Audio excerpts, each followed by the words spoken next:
nesses últimos tempos, Deus tem me feito, às vezes, enxergar um pouco de outra ótica, de uma maneira diferente. Não muito convencional, às vezes, mas a palavra de Deus é viva, é eficaz, ela fala nos nossos corações, ontem, hoje, amanhã e sempre. Amém? Abra sua Bíblia em Lucas, capítulo 5. Vamos ler a partir do verso 17. É uma história, como eu disse, conhecida, e diz assim a palavra do Senhor. Certo dia, quando ele ensinava, ele quem? Diga assim, Jesus.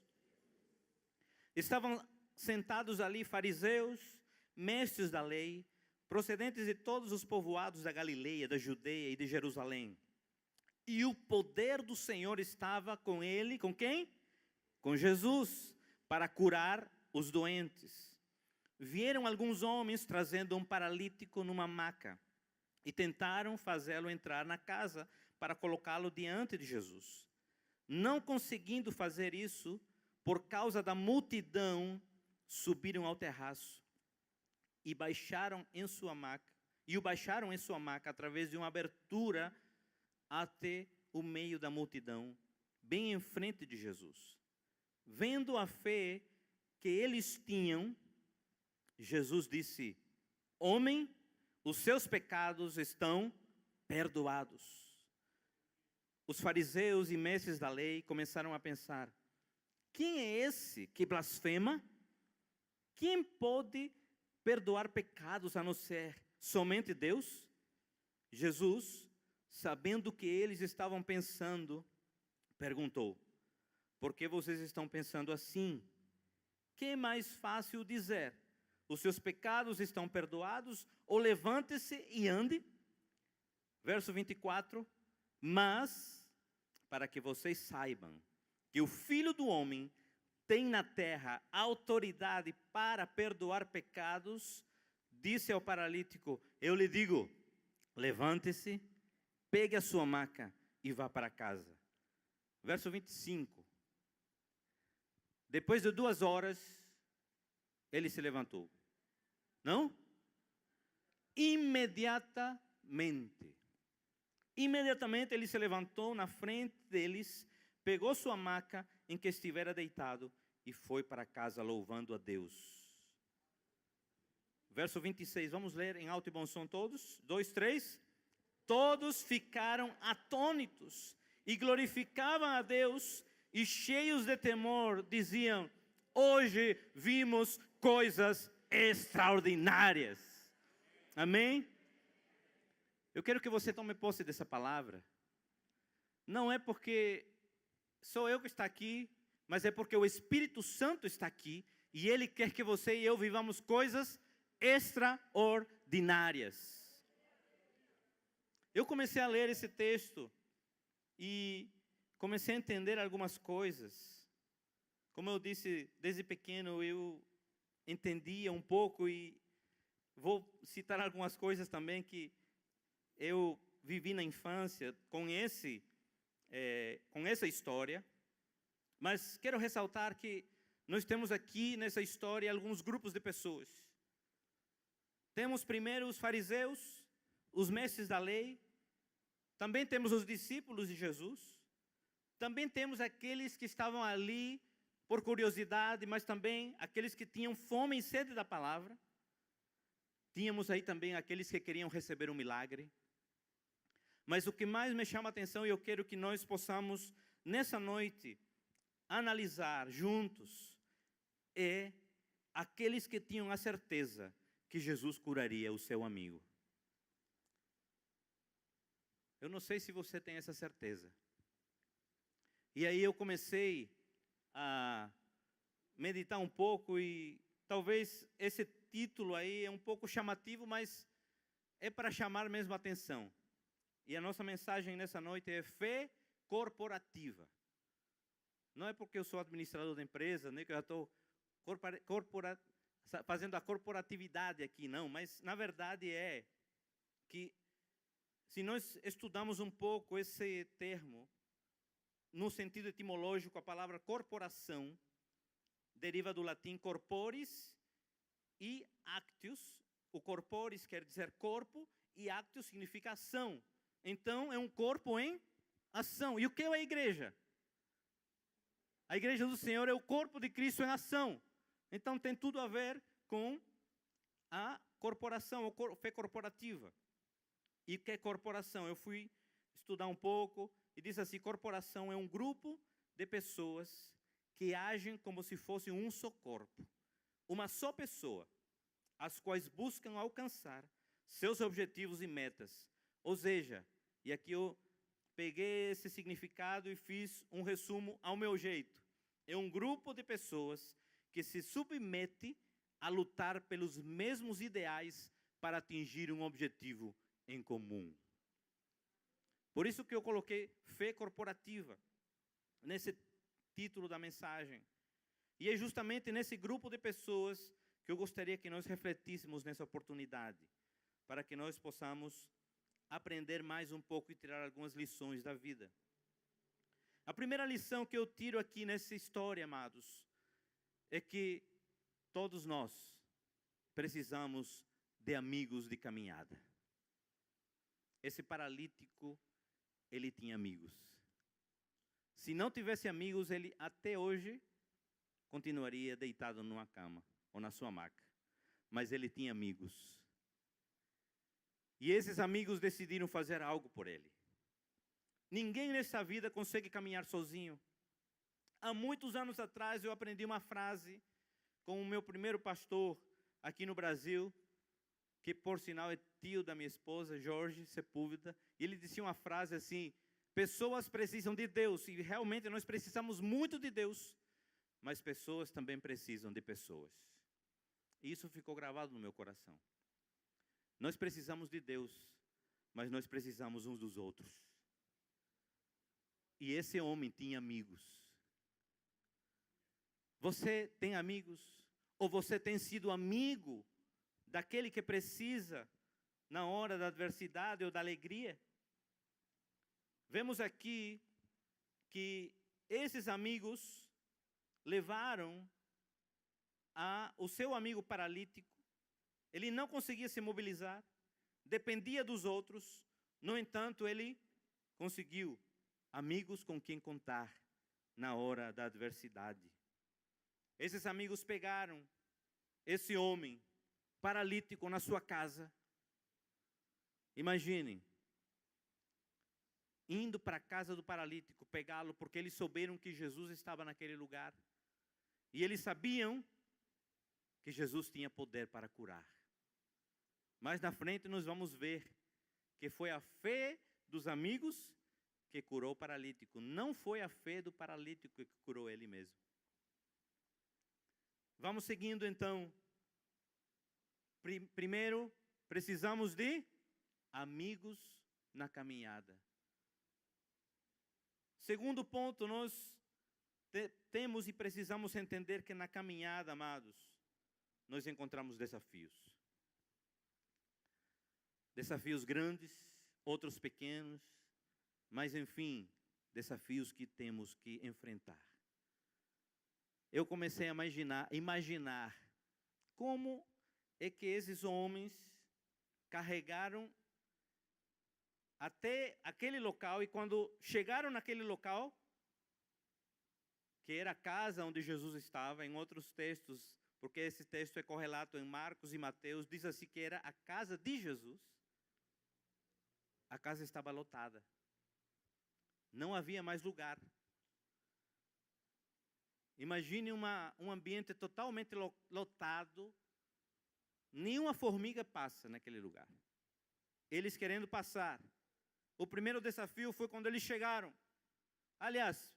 O primeiro desafio foi na caminhada da casa do paralítico até a casa de Jesus. Imagina o desafio. Eles não tinham uma S10 como Alex. Eles não tinham uma Hilux como Alexandre. Nem de jumento podia ir porque eles precisavam carregar o seu amigo. Então eles precisaram andar a pé e levar o seu amigo. Quando eles chegam, o segundo desafio, a casa cheia, lotada. Não entra uma formiga mais. Eles olham para cima e dizem assim: podemos subir e tentar chegar para onde Jesus está. Terceiro desafio.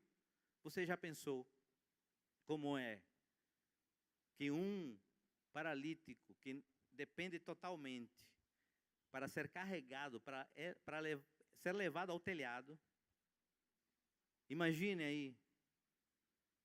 Quarto desafio, descer o paralítico. Desafios na vida. Todos nós temos.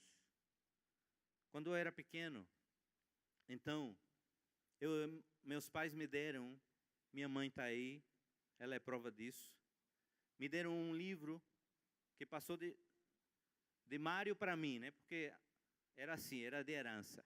Era um livro grande que continha as histórias da Bíblia ilustradas. E eu me encantava com esse livro e ficava olhando, e eu imaginava as cenas das histórias bíblicas. E nesse livro, nessa Bíblia, tinha justamente uma figura de 4 homens descendo um paralítico, cada um segurando uma corda, para descer a maca e o paralítico. E isso marcou a minha infância. Até hoje eu me lembro dessa cena, dessa figura. Esses 4 homens estavam segurando as cordas do seu amigo e descendo o seu amigo pelo telhado, pela abertura do telhado. É interessante que foi vencido os desafios. E a palavra vai dizer, veja bem aí no verso 19, na parte B diz assim: subiram ao terraço e o baixaram em sua maca, através de uma abertura, até o meio da multidão, e ele desceu bem em frente de quem? De Jesus.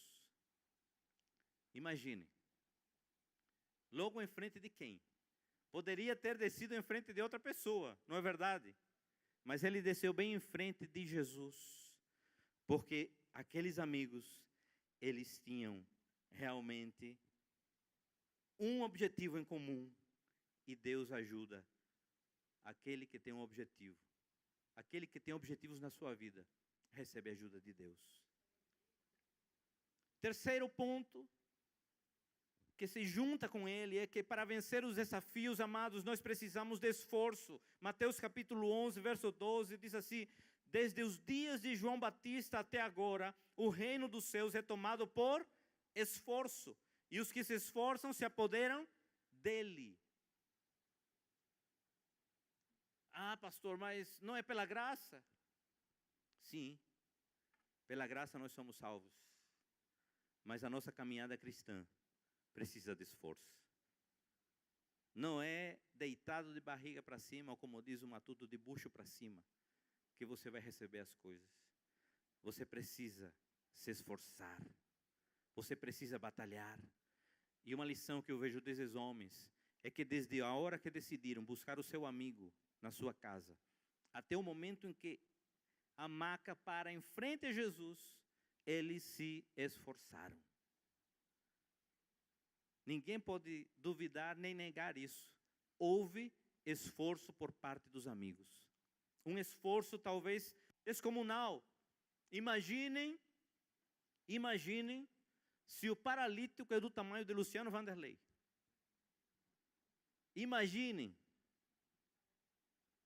O esforço ia ser, e se os 4 amigos eram do tamanho de Manuel. Imagine o esforço. Mesmo assim, não sendo assim tão dispar, mas houve um esforço. E esse esforço é aquele esforço que você e eu precisamos fazer. Quando nós vemos alguém, queridos, talvez não paralítico físico, mas existem tantos paralíticos espirituais vagando por meio desse mundo, desse bairro. Sabe o que falta muitas vezes? Compaixão. Nos falta compaixão. E às vezes a gente não quer fazer esse esforço. Qual é esse esforço? Esse esforço é que eu e você precisamos ir até aquele que precisa de uma palavra de esperança. Eu e você precisamos ir até a casa de alguém que está doente. Eu e você precisamos ir até aqueles que estão abatidos, cansados e sobrecarregados. O pensamento desses homens estava tão compenetrado na sua fé corporativa, que eles tinham certeza do que queriam, e como se fossem um só corpo, tendo um só objetivo em comum, se submeteram a lutar pelo que eles estavam determinados a realizar: levar o amigo paralítico aos pés de Jesus para que ele seja curado. Que tremendo, que maravilhoso. É por isso, amados, que quando a igreja se une com um objetivo comum, quando a igreja está unida, compenetrada, em unanimidade, ninguém pode deter. Tem aquela música, né? A obra é santa, ninguém pode deter ou ninguém detém. Porque o Senhor está no comando. E não era qualquer obstáculo que iria paralisar esses homens. Quarto ponto, amados, nós precisamos de fé para experimentar o maior milagre da nossa existência. Romanos 10:10 diz assim: pois com o coração se crê para a justiça e com a boca se confessa para a salvação. Assim que Jesus percebeu a fé dos amigos do paralítico, ele realizou o milagre mais extraordinário que qualquer ser humano pode receber nesse mundo.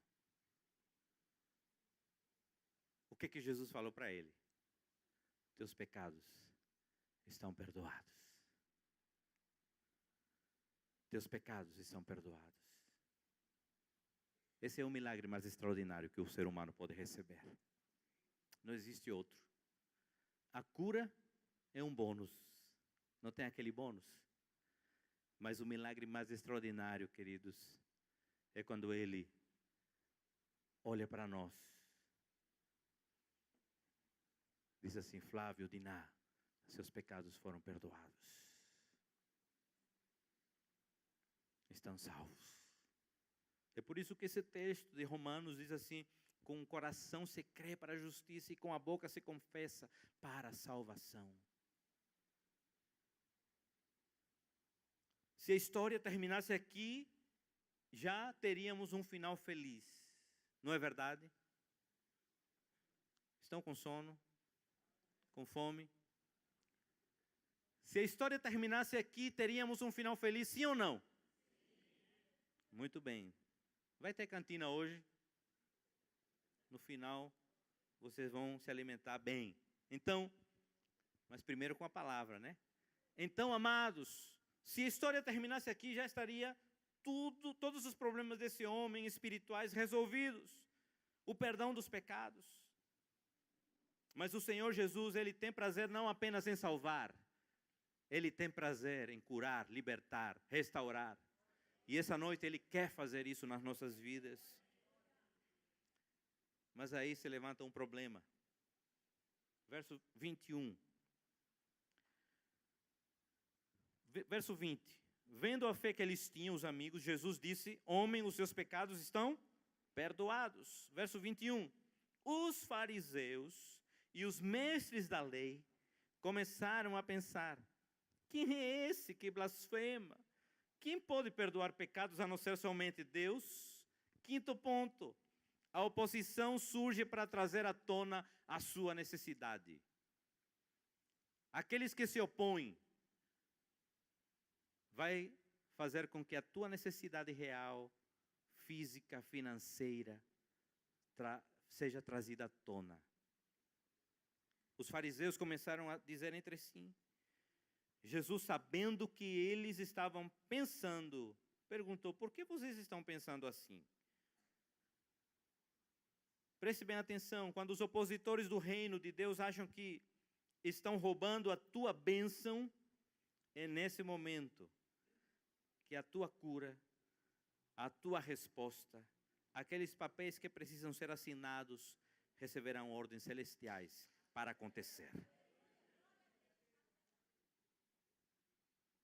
Verso 22, Jesus, sabendo o que eles estavam pensando, perguntou: por que estão pensando assim? Que é mais fácil dizer? Os seus pecados estão perdoados, ou levante-se e ande? Quando a ordem do céu é dada pelo nosso Senhor Jesus, não tem nada, nem ninguém, que impeça de você e eu recebermos essa bênção. Tudo isso aconteceu na vida de um homem, porque tinha amigos que tinham uma fé corporativa. E o que significa isso? Uma fé que colocasse todo mundo com um só pensamento, com um só objetivo, com uma só missão, e atingir esse objetivo. Eu pergunto aqui nessa noite, eu não sei como você chegou aqui, eu não sei o que você passou durante essa semana. Eu só sei uma coisa: não se preocupe com o seu problema. Quando você se preocupa com o seu problema, você esquece daquilo que Deus mandou fazer. Mas quando você esquece do seu problema, você começa a fazer a vontade de Deus na sua vida e na vida dos outros. Essa semana para nós como família foi uma semana difícil. Muito chorosa. Célia passou essa madrugada chorando. Filha e netos longe. Mas agora nós temos filhos e netos espirituais também para cuidar. Precisamos cuidar. Se passarmos o tempo inteiro chorando, não vamos conseguir nos concentrar naquilo que Deus nos mandou fazer. E Deus ministrou no meu coração que precisamos estar compenetrados na obra de Deus. Precisamos olhar para os necessitados, para os aflitos. Parar, como diz nas redes sociais, né, aquele de mimimi. Parar. Porque tem muita gente, amados, que nesse instante está tentando suicídio. Tem muita gente aí nesse instante brigando em casa e se separando. Muitas vezes são nossos vizinhos. Muitas vezes estão à nossa volta. Mas porque nós apenas estamos querendo resolver o nosso problema, nós esquecemos que eles precisam de uma palavra de esperança. E justamente a célula é esse lugar. Eu vejo esses 4 amigos como uma célula, onde o paralítico era também membro da célula. E eles saem daquele lugar, daquela zona de conforto. E diz assim: tá bom demais aqui, né? Estamos louvando a Deus, adorando. Para que sair? Mas há um poder que impulsiona eles a sair da sua zona de conforto. E esse poder se chama Espírito Santo de Deus. E eles saem daquela zona de conforto. E assim eu profetizo em nome de Jesus que as células em 2019 vamos sair da nossa zona de conforto. Porque tem muitos paralíticos, como eu falei. Não talvez fisicamente, também tem, que precisam de uma cura. Mas tem também paralíticos espirituais que não conseguem se mover porque estão presos, opressos, maniatados pelo maligno. E em nome de Jesus, você e eu fomos levantados nesta geração como uma geração que vai libertar essas almas.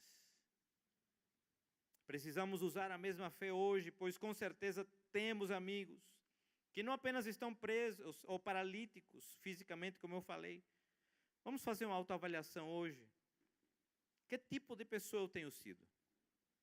Tenho buscado o meu enchimento espiritual? Tenho buscado apenas a minha cura ou bênção?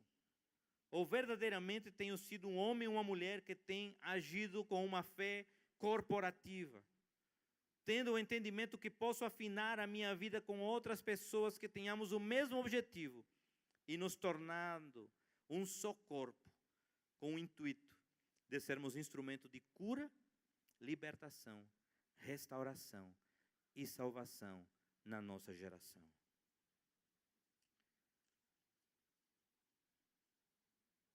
Uma página antes, Lucas capítulo 4,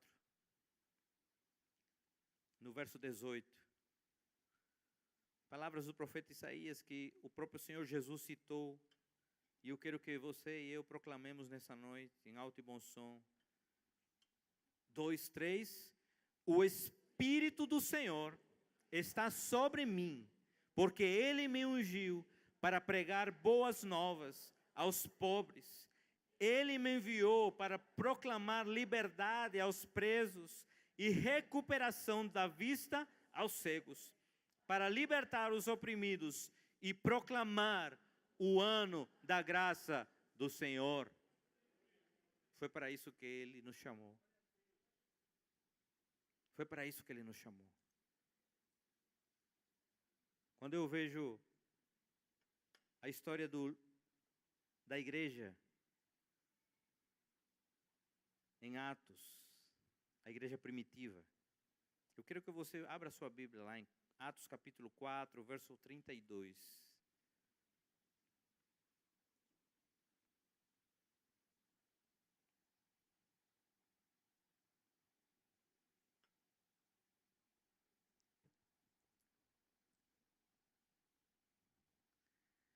Olha aí como essa fé daquele povo era corporativa mesmo. Veja aí, diz assim: da multidão dos que creram, uma era a mente e o coração. Ninguém considerava unicamente sua coisa alguma que possuísse, mas compartilhavam tudo o que tinha. Tudo o que tinha. Automaticamente, a gente quando diz assim, tudo o que tinha, compartilhava, a gente já vem logo na parte financeira, porque logo após vem a história de Ananias e Safira. Aliás, de José, de Barnabé, que vendeu essas propriedades.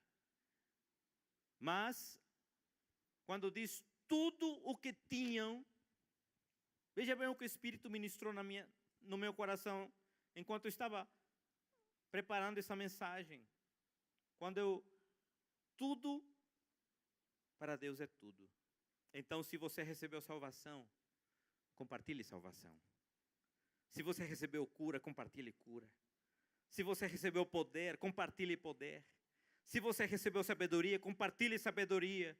Se você recebeu dinheiro, compartilhe dinheiro. Se quiser me dar um pouco, me dê. Se você recebeu casa, compartilhe sua casa para que você seja um anfitrião de uma célula, mas não pare a obra de Deus. Sabe o que me entristece? Eu sou supervisor de célula e muitas vezes dizem, não, tem pessoas que não querem abrir suas casas para a célula. Não está compartilhando aquilo que recebeu. Porque você recebeu do Senhor. Porque nada é nosso. Tem tanta gente que vive pensando que vai levar as coisas no caixão. Não levamos nada. Nada, absolutamente nada. Compartilhe aquilo que você recebeu. Nesses últimos dias, na campanha que tivemos com o pastor John, muitos foram curados. Comece a compartilhar essa cura com outros. Ah, mas eu não tenho essa unção. Você tem a unção do Senhor. Você é cheia do Espírito. Se você nasceu de novo, se você busca, se você se prostra, se humilha, o Espírito Santo lhe enche. E Ele lhe enche e lhe capacita com propósito. Não é apenas para ficar aleluiado. É para que você seja homem e mulher, cheios do Espírito, fazendo a obra do Senhor com intrepidez, com ousadia. Veja Pedro. Negou Jesus, foi restaurado. Ele recebeu restauração. Quando ele passa pelas portas da igreja Formosa, ele diz o quê? Não tenho ouro nem prata, mas o que eu tenho, isso te dou. Levanta-te e anda em nome de Jesus de Nazaré. Levante-se e ande. Tinha ouro, tinha prata? Não, mas tinha fé, intrepidez, ousadia, porque foi cheio do Espírito. Onde quer que você vá, você é um instrumento nas mãos de Deus.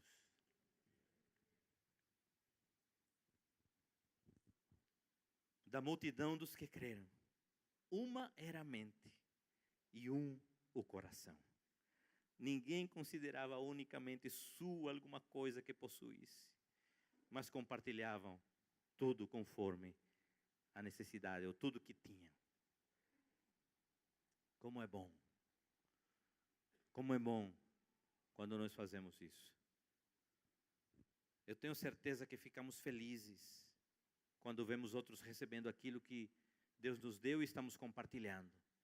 É por isso que nós ficamos querendo compartilhar o encontro com Deus, porque é tremendo. Quem fez o encontro com Deus? O encontro com Deus é? Você que não fez, eu quero compartilhar nessa noite, faça. Porque é tremendo mesmo. E a sua vida nunca mais será?